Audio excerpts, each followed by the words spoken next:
Salve meu povo, professor Diogo Xavier na área para mais uma aula de realidade brasileira para o concurso do CNU, que já está aí chegando pertinho. Estamos em agosto, esse concurso já está pertinho aí para a gente, beleza? Então, aqui hoje a gente vai ter uma aula sobre infraestrutura urbana, para a gente estar pensando isso dentro das nossas cidades e como isso pode cair no teu concurso. E aí você que tem acompanhado as aulas, que gosta, curta, comente, compartilhe, espalhe esse vídeo para mais gente. Isso ajuda muito o nosso canal a crescer. Lembrar também que no dia 15 de agosto a gente vai ter o nosso aulão de realidade brasileira, onde vamos passar por todo o conteúdo. Então você que quer um aulão, fala comigo através do WhatsApp, que fica aqui na descrição desse vídeo, beleza? Então é assim que a gente pode ajudar e divulgar o nosso canal, beleza? Então vamos nessa. Vê só, quando a gente fala sobre infraestrutura urbana e segregação socioespacial, a gente tem que pensar em como as cidades brasileiras foram formadas. E para isso a gente precisa pensar o seguinte: do século XIX para o século XX, a gente tem um boom populacional, ou seja, existe uma grande massa migratória, então gente que sai do campo para a cidade, e também existe um grande aumento populacional. Por quê? Porque a gente vai ter o avanço da medicina. Então a gente tem um processo de menor mortalidade infantil, aumento da expectativa de vida e melhores serviços de saúde. O que acontece? As pessoas estão vivendo mais, tendo mais filhos, a sociedade começa a crescer. É um aumento vertiginoso. Então as cidades que antes contavam com 50 mil habitantes, elas passam a ter 300 mil. E com que estrutura? Isso acontece. Associado a isso, a gente tem um grande fluxo migratório do interior para as grandes capitais, certo? Então, isso não é uma coisa que acontece do dia para a noite, mas vai acontecendo. Isso é um processo do século XIX para o século XX. Uma coisa também que a gente pode pensar, sobretudo nos estados do centro-sul do Brasil, é um grande fluxo migratório de europeus e asiáticos. Então vamos pensar o seguinte: a gente sabe que final do século XIX, começo do século XX, mesmo período, a gente está tendo duas coisas. Um grande número de guerras na Europa, o que faz com que tenham muitos refugiados. Em boa medida, os europeus que vieram para o Brasil, sobretudo alemães e italianos, eles são refugiados de guerra. Começo do século XX teve o quê? Primeira Guerra Mundial, 1914 a 1918. Quem são os países derrotados? A Alemanha e a Itália. A Itália muda de lado, mas perde muito também na guerra. Então, o que vai acontecer? Esses países, eles acabam enviando muita gente para o Brasil. Muita gente vem-se embora para o Brasil. Então, tem muito disso aqui, certo? Eles vêm para morar, sobretudo, em São Paulo, Minas Gerais. São muito fortes as colônias, na verdade. Então, a gente tem isso. Por exemplo, no futebol, a gente tem uma presença muito grande disso quando você pensa, por exemplo, Palmeiras e Cruzeiro. Eram dois times que tinham como nome Palestra Itália. Era Palestra Itália de Minas e Palestra Itália de São Paulo. Isso só vai acabar lá nos anos 30, quando, durante o período da Segunda Guerra Mundial, Getúlio Vargas manda acabar com todos os clubes, porque não eram só os clubes de futebol, mas tinham vários clubes alemães e italianos, certo? Então eles mudam de Palmeiras, Cruzeiro. A gente também tem um clube de origem portuguesa no Rio de Janeiro, que é o Vasco da Gama. E isso ajuda a gente a entender os fluxos migratórios. Além disso, também nós temos uma forte comunidade asiática, especificamente japonesa, sobretudo ali na região de São Paulo. Esse fluxo migratório vem muito no pós-Segunda Guerra Mundial. Então, a gente tem hoje muito famoso o bairro da Liberdade, em São Paulo, que ajuda a explicar um pouco disso, tá bom? Isso é pra gente estar ali pensando como esses locais do Brasil ajudam a gente a entender essa colonização e essa ocupação espacial. Então vamos lá. Quando a gente pensa nisso, a gente está pensando sobre a formação das nossas cidades, como elas se organizam. E aí a gente tem um processo de aumento da população, vinda do campo para a cidade. Essa população se estrutura como? Em casas, bem organizado, tudo direitinho? Não.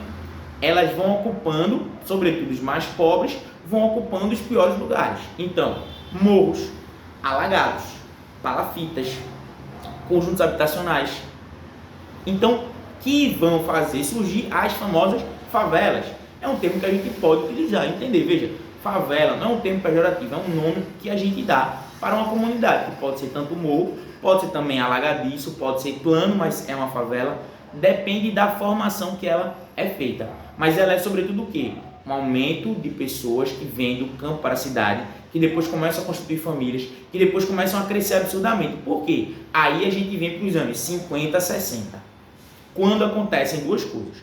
Um êxodo rural, sobretudo um êxodo do Nordeste para o Sudeste, então é quando vem aquele fluxo de pessoas do Ceará, de Pernambuco, da Bahia, muito grande, que vão descer para o centro-sul do Brasil, sobretudo São Paulo, Rio de Janeiro e Brasília, para ajudar a construir a capital federal. Então isso vai estar acontecendo. E por que é importante a gente pensar nisso? Porque a gente está falando sobre uma segregação socioespacial. A gente está falando sobre pessoas que moram nas mesmas cidades, mas em condições completamente diferentes. Aí eu quero que você entenda isso.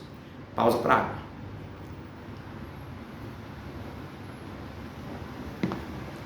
E para dizer que você tem duas formas de ajudar o nosso canal a crescer. A primeira, curta, comente, compartilhe. E a segunda, você pode adquirir o nosso aulão ou ajudar através do Pix, que fica sempre aqui na descrição. Se esse vídeo ajudou você, você pode ajudar através uma contribuição através do Pix. Beleza? Vamos nessa. Então, quando a gente está falando sobre isso, a gente está sobre segregação socioespacial, a gente está falando o seguinte: dentro da mesma cidade tem pessoas que vivem em condições completamente diferentes. É isso que eu quero que você entenda. Condições de quê? Vamos lá. Transporte público, condições de atuação do poder público nos determinados lugares. Quem aqui nunca viu ou percebeu na sua cidade, olhe para a sua cidade e perceba o seguinte: existe o bairro de rico e existe o bairro de pobre, certo? Aí onde é que a prefeitura vai e coloca uma praça toda bonitinha, organizada, iluminada, com espaço para a criança brincar? No bairro de rico. Veja quantas vezes isso não acontece. A gente, além de ter um local que já tem melhores condições e pessoas com melhores condições, muitas vezes ainda existe um uso do poder público que aumenta essa disparidade. Tá entendendo isso, minha gente? E olha, isso eu estou dizendo vale para quase todas as cidades do Brasil. Então, existe um processo de colocar isso. E existe um processo também, aí perceba, existe um processo de tentativa de colocar aquelas pessoas dos bairros pobres como cidadão de segunda classe. Dizer, não dá para colocar uma praça ali porque o povo destrói. É você desumanizar. Poxa, por que será que as pessoas não têm um cuidado com algo público que está colocado ali? Será que eles são bárbaros e tal? Obviamente que não.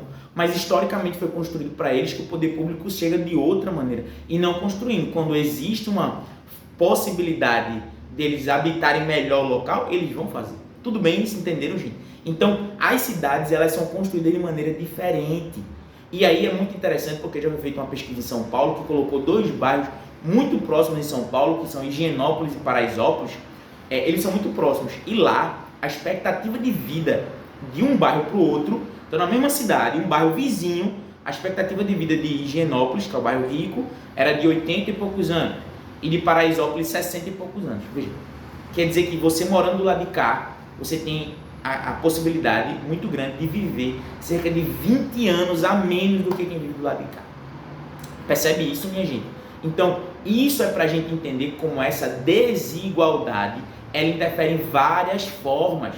Porque, vejam, quando a gente tem coisas no nosso cotidiano que atrapalham o nosso cotidiano, a gente acaba também prejudicando a nossa saúde. Ou vocês acham que é uma coisa saudável você pegar 2 horas de transporte público em pé dentro do ônibus do metrô todo dia para ir para voltar do trabalho? Acho que isso é uma coisa saudável? É claro que não. O nosso corpo, ao longo do tempo, vai sentindo esses diversos problemas. Ou, por exemplo, você tem uma praça pública perto de casa e você poder fazer uma atividade física que vai fazer com que você tenha melhor qualidade de vida no futuro, faz toda a diferença também. Estão entendendo isso, minha gente? Então, a gente precisa pensar essa questão da infraestrutura urbana, como a gente localiza o transporte, a água, a luz, a moradia, que qualidade de moradia é dada para a nossa população. Vocês estão entendendo isso, minha gente? Então, muito importante essa relação colocada aí para nós, de quando a gente pensa as nossas cidades, eu quero que você faça isso. Olhe para a sua cidade de maneira ampla. Observe o que tem no bairro de rico, que é muitas vezes construído pelo poder público, certo? E o que não tem? Qual o tipo de infraestrutura que não tem? A água que muitas vezes abunda num determinado lugar, falta em outra. O nosso país é muito desigual, eu tenho um vídeo aqui, né? O edital pede sobre isso, eu gravei um vídeo falando só sobre desigualdade, mas isso também está colocado. Quando a gente fala sobre essa segregação, a gente está falando sobre os que têm muito e sobre os que têm pouco ou quase nada para sua subsistência. Beleza, meu povo? É isso. Então, se não curtiu até agora, deixa aquela curtida, aquele comentário, fala comigo aqui no WhatsApp. Tamo junto e forte abraço.